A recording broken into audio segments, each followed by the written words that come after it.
Hello बच्चों, सुप्रभात। आइए हम लोग देखते हैं संज्ञा। और हम लोगों ने पिछली कक्षा में देखा कि संज्ञा किसे कहते हैं, संज्ञा के कितने भेद हैं और उसमें व्यक्तिवाचक संज्ञा के अंतर्गत कौन कौन सी वस्तुएं आएंगी। व्यक्तिवाचक संज्ञा के लक्षण क्या हैं और उनको हम लोग कैसे जानेंगे, उसे कैसे पहचानेंगे, इसे हम लोगों ने देखा। अब हम लोग इसी अनुक्रम में आगे देखेंगे कि जातिवाचक संज्ञा किसे कहते हैं। जब हम बात करते हैं संज्ञा में जातिवाचक संज्ञा की, तो कहीं ना कहीं जैसा कि उसका नाम ही बता रहा है, जातिवाचक, यानी वह संज्ञा जो किसी एक विशेष व्यक्ति, वस्तु, स्थान को ना संबोधित करके संपूर्ण जाति का संबोधन करे, वह जातिवाचक संज्ञा कहलाएगी। अर्थात दूसरे शब्दों में हम कह सकते हैं सरलतम रूप में कि जिन संज्ञाओं से एक ही प्रकार की वस्तुओं अथवा व्यक्तियों का बोध होगा, वह जातिवाचक संज्ञा कहलाएंगी। जैसे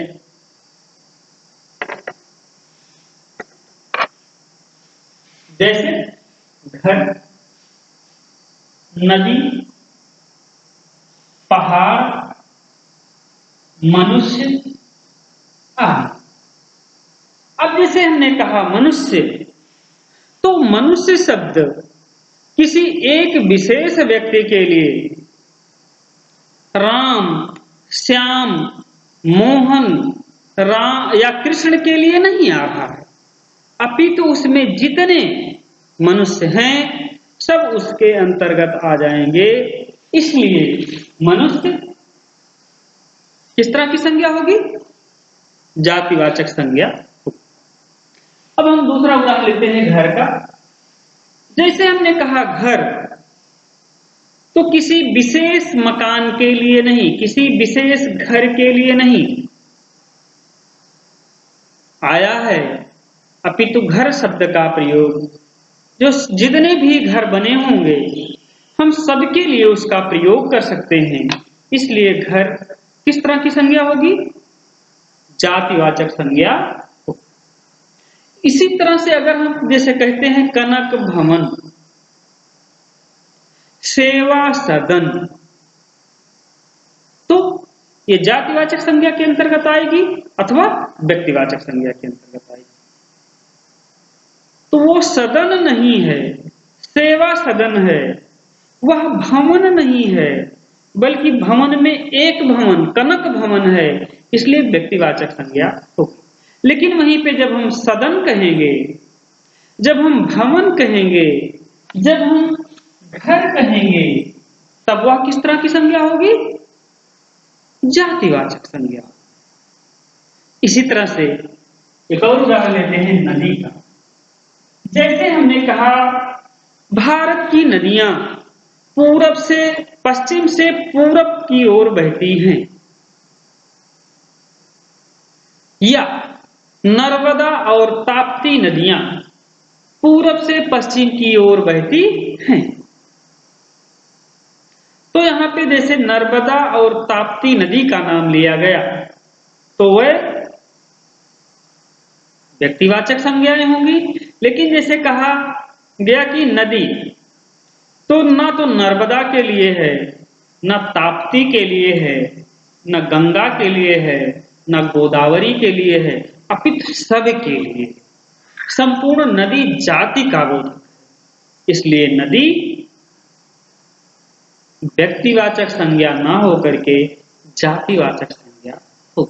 लेकिन जब हम नदी में किसी नदी का नाम लेंगे तब वो व्यक्तिवाचक संज्ञा कहलाएगी।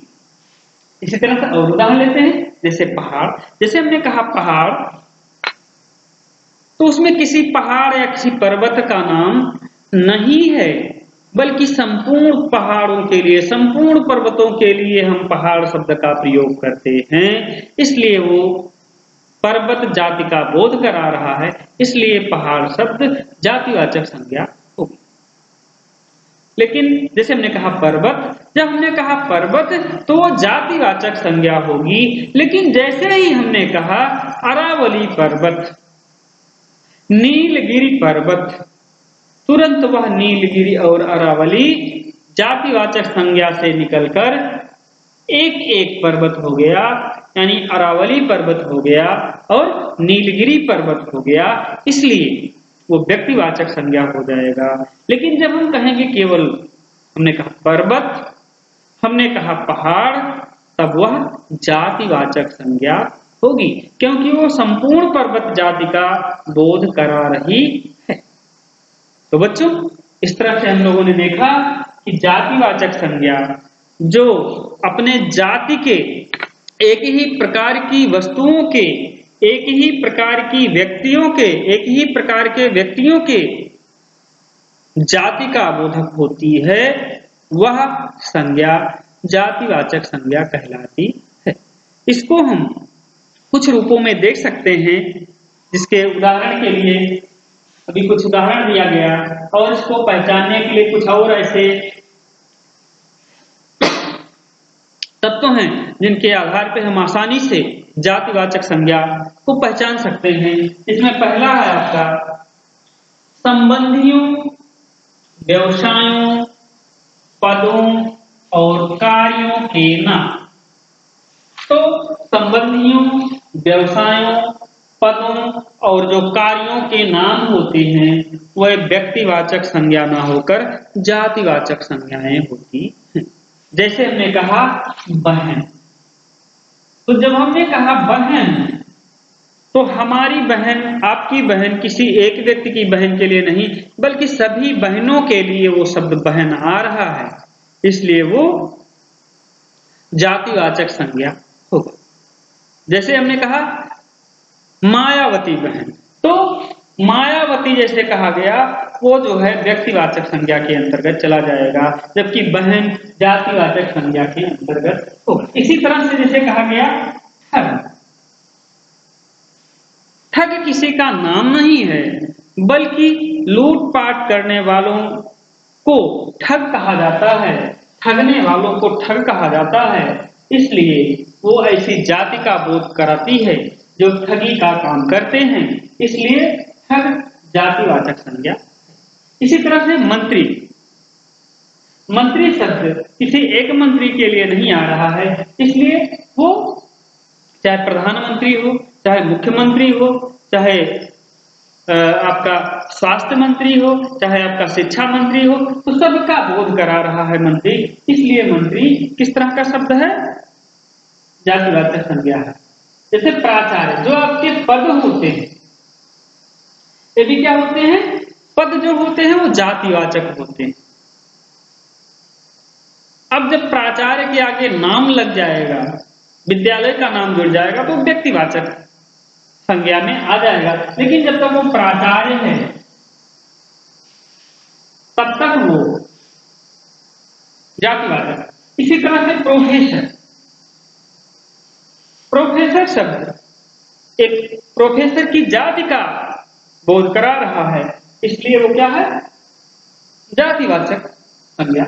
इसी तरह से जुलाहा एक व्यवसाय है, जुलाहों का। मोची, ये सब जो है किस तरह के? जाति बोधक। एक जाति को, जुलाहा का मतलब जो कपड़ा बुनने वाले लोग हैं वह, उनको जुलाहा कहा जाता है। जो जूता चमड़े का काम करते हैं मोचने का काम करते हैं, सिलने का काम करते हैं, उनको मोची कहा जाता है। इसलिए सब क्या होंगे? जातिवाचक संज्ञाएं होगी। अब इसी तरह से पशु पक्षियों के नाम, जो हमारे पशु और पक्षी हैं, जो इनका नाम है वह किसके अंतर्गत आएगा? जातिवाचक संज्ञा के अंतर्गत आएगा।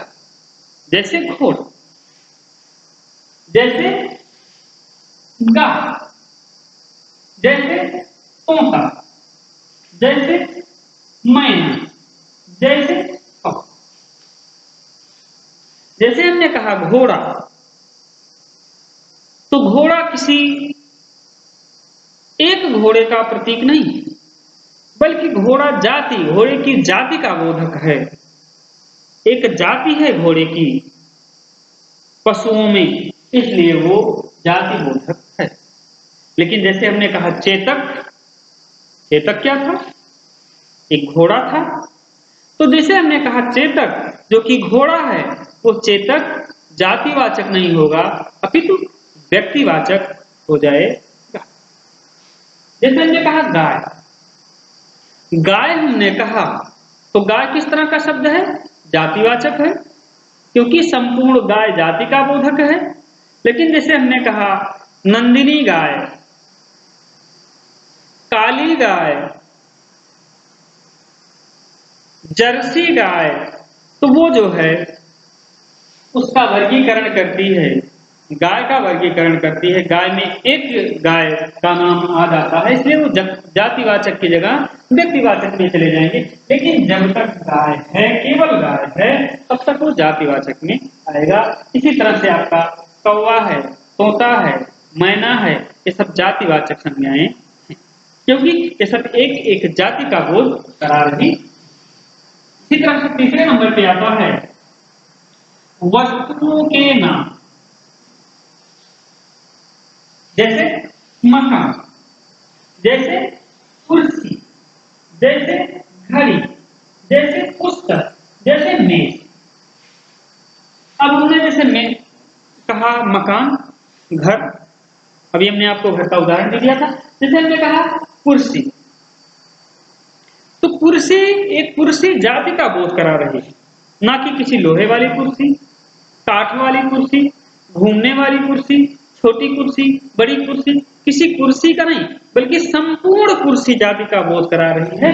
इसलिए कुर्सी किसमें होगी? जातिवाचक में आएगी। इसी तरह से घड़ी है, घड़ी शब्द, घड़ी जो समय बताने का काम कर रही है, ऐसी वस्तु घड़ी संपूर्ण जाति का बोध करा रही है। अब वो टेबल घड़ी है, टेबल वॉच है, वॉल वॉच है, रिस्ट वॉच है, कलाई घड़ी है, ऐसा कुछ वहां पे निश्चित नहीं, केवल घड़ी शब्द है जो सभी प्रकार की घड़ियों का बोध करा रही है। इसलिए घड़ी किसमें आएगी? जातिवाचक में आएगी। इसी तरह से अगला नाम है पुस्तक। जैसे हमने कहा पुस्तक, तो पुस्तक कोई विशेष पुस्तक के लिए नहीं, सभी पुस्तकों के लिए है। इसलिए पुस्तक क्या होगी? जातिवाचक। जो सभी किताबों के लिए जिसका हम प्रयोग करते हैं, वह जातिवाचक के अंतर्गत आएगी, अर्थात पुस्तक जातिवाचक संज्ञा होगी। लेकिन जैसे हमने किसी पुस्तक का नाम लिया, रामचरितमानस, हिंदी साहित्य का इतिहास, रामायणी, या हमने कहा भारत भारती, तो वो व्यक्तिवाचक हो जाएगी। लेकिन जैसे हमने केवल पुस्तक कहा, तो निश्चित नहीं है किस पुस्तक के लिए, अर्थात तो सभी जातियों, सभी पुस्तक जाति के लिए है। इसलिए पुस्तक क्या होगी? जातिवाचक होगी। मेज, मेज भी किस तरह की मेज है? छोटी मेज है, बड़ी मेज है, लोहे की मेज है, लकड़ी की मेज है, डाइनिंग टेबल है या स्टडी टेबल है। तो इस तरह से जो मेज है वो जो है केवल मेज शब्द, मेज जाति का बोध करा रही है, इसलिए मेज जातिवाचक संज्ञा होगी। अगला है आपका प्राकृतिक तत्वों का नाम। जो प्राकृतिक तत्व हैं, जो उनके जो नाम हैं, जैसे आपका बिजली है, वर्षा है, ये सब आपका भूकंप है, तूफान है, ये सब किसमें आएंगे? जातिवाचक में आएंगे। तूफान, बिजली, वर्षा, भूकंप। तो ये जो शब्द हैं ये सब क्या है? जातिवाचक संज्ञाएं। तो बच्चों, इस तरह से हम लोगों ने देखा कि जिन संज्ञाओं से एक ही प्रकार की वस्तुओं अथवा व्यक्तियों का बोध होता है वह जातिवाचक संज्ञाएं कहलाती हैं। ठीक इसके विपरीत जिन संज्ञाओं से विशेष रूप से एक व्यक्ति, वस्तु, स्थान का बोध होता है वह व्यक्तिवाचक संज्ञाएं कहलाती हैं। तो यह हो गया हमारा जातिवाचक संज्ञा। और संज्ञा में जो संज्ञा का वर्गीकरण है उसमें जो तीसरी संज्ञा आती है या संज्ञा का जो तीसरा भेद आता है वह है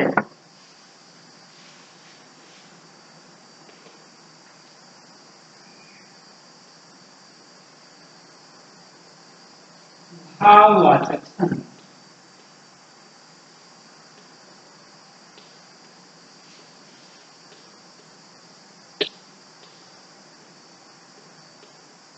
बच्चों, अब हम देख लेते हैं कि भाववाचक संज्ञा किसे कहते हैं। तो इस तरह से जहां पर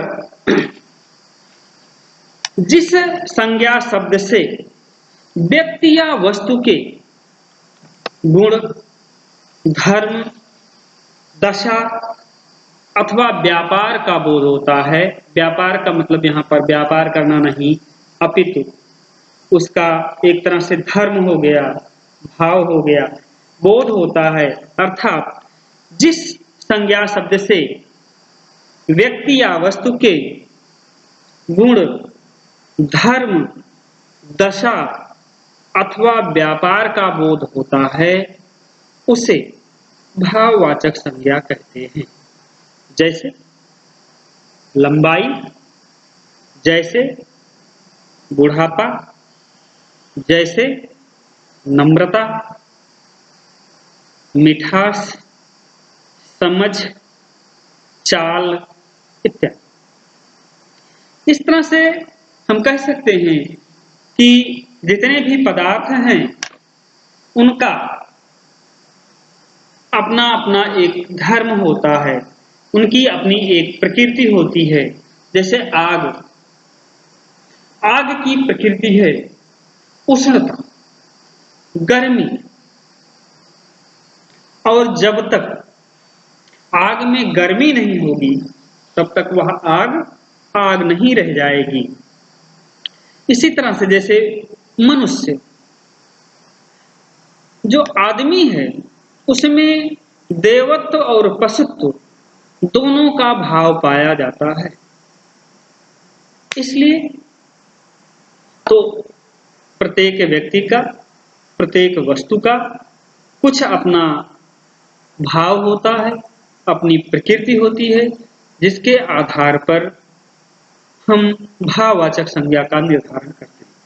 अर्थात जिस संज्ञा शब्द से, फिर वही मैं कहना चाहता हूं, जिस संज्ञा शब्द से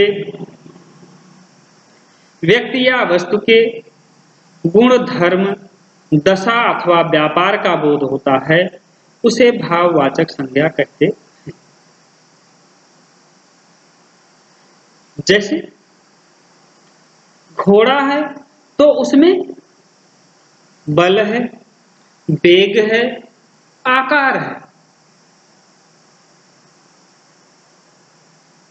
तो उसमें जैसे बल, वेग और जो आकार हैं वह सब जो है क्या है? उसके भाव हैं, उसकी प्रकृति है।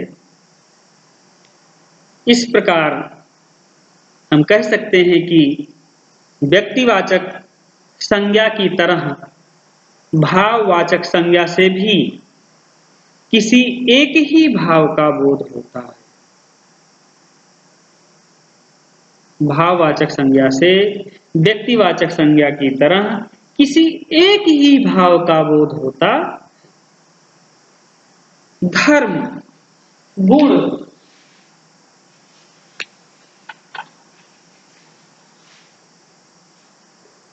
धर्म, गुण, अर्थ और प्रकृति, ये क्या है? ये एक तरह से पर्यायवाची शब्द हैं। इस संज्ञा से, इस संज्ञा का अनुभव हमारी इंद्रियों के द्वारा होता है और प्रायः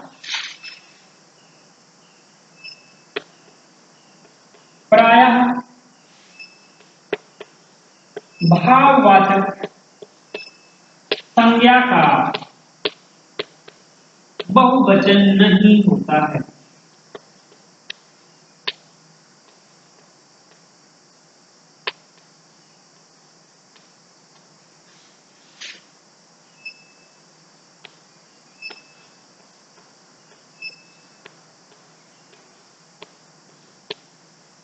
क्या? सामान्यतः भाववाचक जो संज्ञा होती है उसका बहुवचन नहीं होता है, वह एक ही वचन में सामान्यतः प्रयुक्त होती है। अब हम देखते हैं भाववाचक संज्ञाओं का निर्माण। जो भाववाचक संज्ञाएं हैं उनका निर्माण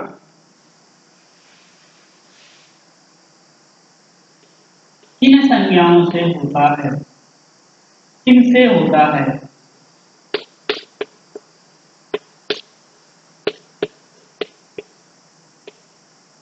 जो भाववाचक संज्ञाएं हैं उनका निर्माण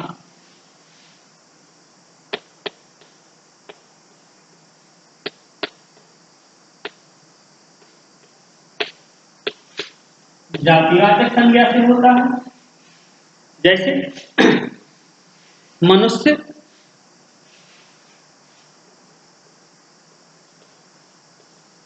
जैसे मनुष्य है, मनुष्य से मनुष्यता, या मनुष्यत्व,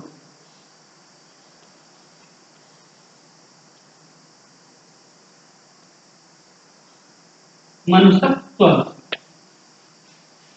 और इसी तरह से जैसे आपका बूढ़ा, जैसे आपका जो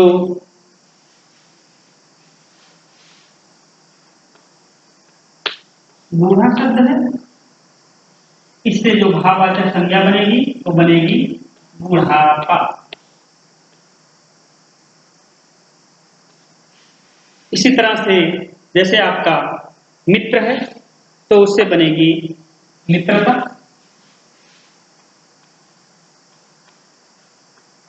मित्र से मित्रता। दास से दासता या दासत्व।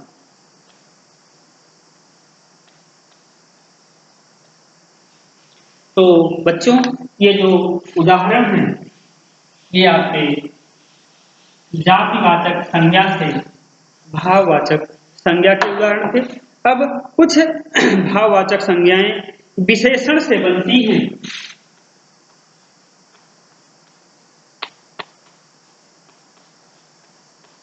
विशेषण से भाववाचक,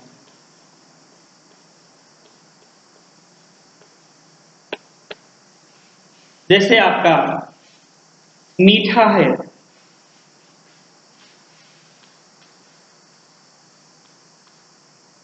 लघु है,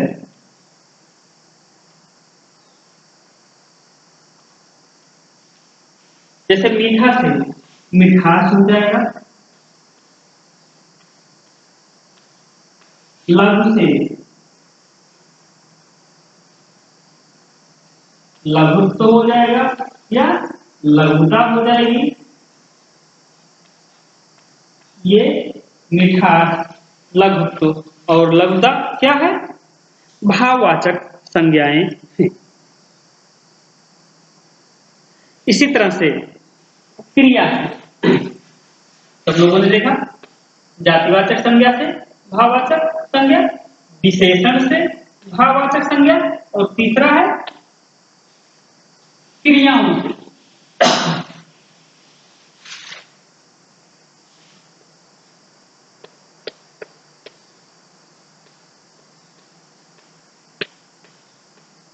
क्रियाओं से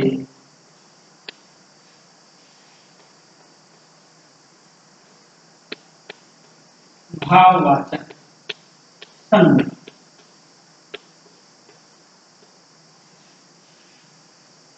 जब हम क्रियाओं की बात करते हैं, जैसा कि हम क्रिया के बारे में थोड़ा सा एक बार फिर से बता दें, क्रिया जिससे किसी कार्य का होना या करना पाया जाता है उसे क्रिया कहते हैं। जैसे घबराना,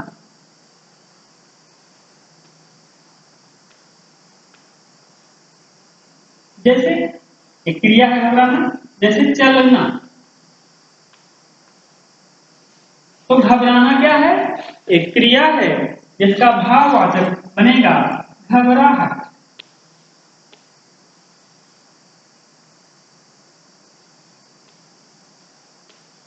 इसी तरह से चलना एक क्रिया है और जिसका भाववाचक होगा चाल। चलना का जो भाववाचक संज्ञा होगी वो क्या होगी? चाल हो जाएगी।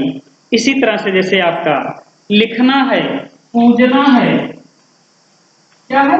लिखना, पूजना, बहना, बहना मतलब बहने की क्रिया। तो जैसे लिखना है, इससे हो जाएगा भाववाचक होगा लिखावट। बच्चों, परीक्षाओं में इस तरह के प्रश्न आते रहते हैं कि लिखावट में कौन सा प्रत्यय लगा है, या लिखना से या लिखावट किस शब्द से बना हुआ है। पूजना एक क्रिया है, पूजने की क्रिया। तो जो पूजना है इसका जो भाववाचक होगा वो हो जाएगा पूजन। इसी तरह से जैसे बहना है, बहना का भाववाचक क्या हो जाएगा? बहाव। जिसमें बहने का भाव हो तो क्या होगा? बहाव हो जाएगा। तो ये हो गया आपका जातिवाचक संज्ञा से और विशेषण से। तीसरा हो गया क्रियाओं, और चौथा है सर्वनाम। क्या? सर्वनाम से भाववाचक संज्ञा।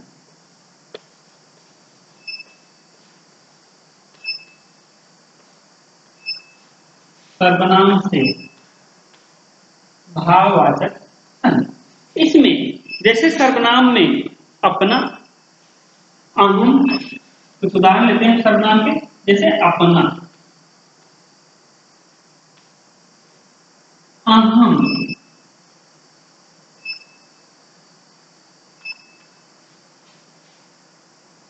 जैसे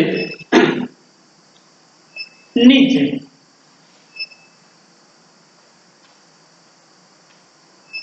जैसे मम। तो जैसे अपना से अपनत्व हो जाएगा,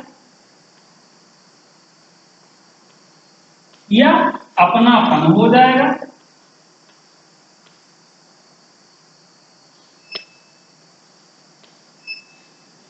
अहम से अहंकार हो जाएगा।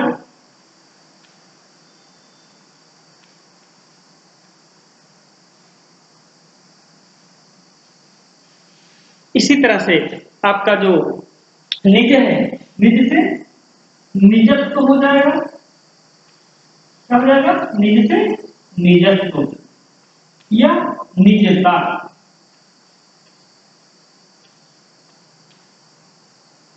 मम से ममत्व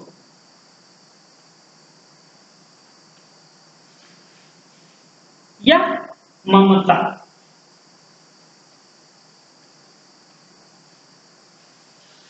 तो इस तरह से हम लोगों ने देखा कि जो भाववाचक संज्ञाएं हैं वह जातिवाचक संज्ञा से भाववाचक संज्ञाएं बनती हैं और विशेषण से भाववाचक संज्ञाएं बनती हैं, क्रिया से भाववाचक संज्ञाएं बनती हैं और आपका सर्वनाम से भाववाचक संज्ञाएं बनती हैं। और पांचवा है अव्यय।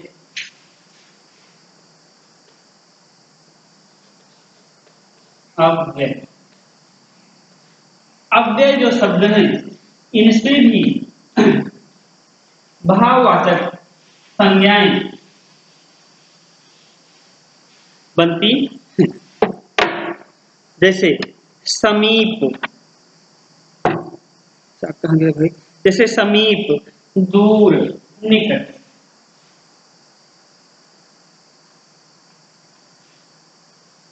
जैसे समीप, निकट, दूर। तो जैसे आपका समीप से सामीप्य,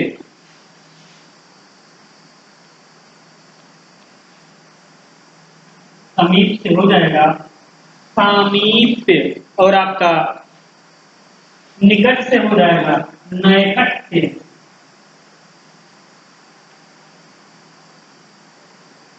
नैकट्य या निकटता।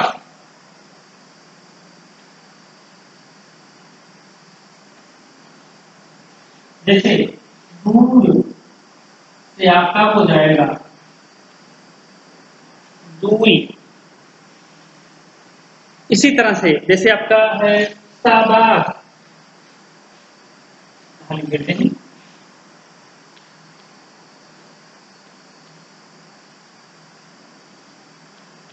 शाबाश से आपका हो जाएगा शाबाशी। शाबाश का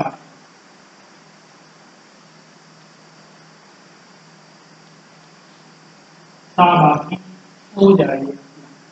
तो बच्चों इस तरह से हम लोगों ने देखा कि भाववाचक संज्ञाएं जातिवाचक संज्ञाओं से बनती हैं और भाववाचक संज्ञाएं जातिवाचक से जैसे बनती हैं और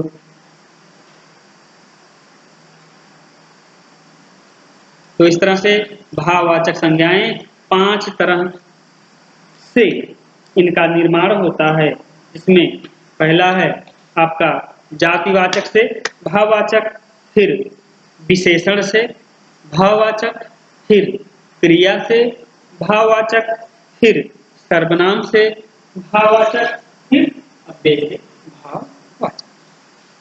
तो बच्चों ये इस तरह से ये हमारा आज का भाववाचक संज्ञा और जातिवाचक संज्ञा खत्म हुआ। धन्यवाद।